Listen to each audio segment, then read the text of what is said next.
No great genius without a mixture of madness, so apparently said the philosopher Aristotle in ancient Greece. And it seems great creativity may often come with a mixture of neuroticism. Anxiety, fear, worry, frustration, envy, loneliness. These are the negative emotions that can come with being neurotic, but being very creative can be one of the positive effects, it seems. This finding emerges from research involving brain scan studies carried out by Dr. Adam Perkins and colleagues of King's College London. Dr. Perkins is on the line now. Explain why you think there may be this link then between creativity and neuroticism. Hi, thanks for having me. Well, creativity is a very broad word. To some people, it could mean making a macaroni mobile and gluing glitter onto it. But that's not what we mean by creativity in our Trends in Cognitive Sciences paper. We're viewing creativity as the capacity to create solutions to important real-world problems.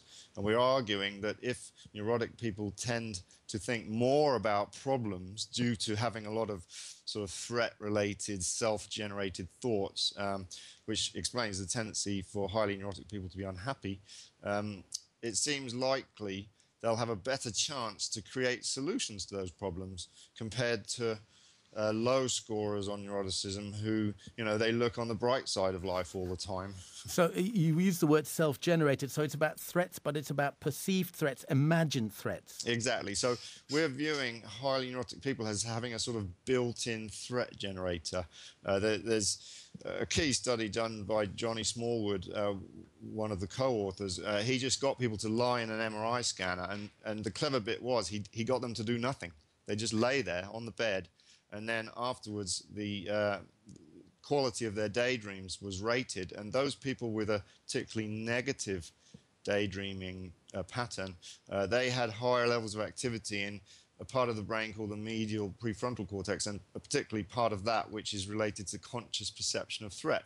So it seems like there is this capacity in people who have sort of negatively hued brooding, if you like, to self-generate threat-related brain activity. So am I right in thinking humanity needs pessimists? Well, there's no right or wrong personality, so it just depends on which niche you happen to be in. And yes, if you're wanting somebody to invent a wonderful new jet engine or write a really incredibly original novel, it would be best to be a more neurotic person, I would think, because they are the kind of person who tends to think more deeply about life, how to make sense of life. And just to be clear, Adam, just because you're neurotic doesn't mean you have to also be creative. Not at all. It's only one part of it. And for example, we can point at the very high end of the creativity scale to geniuses like Frank Whittle.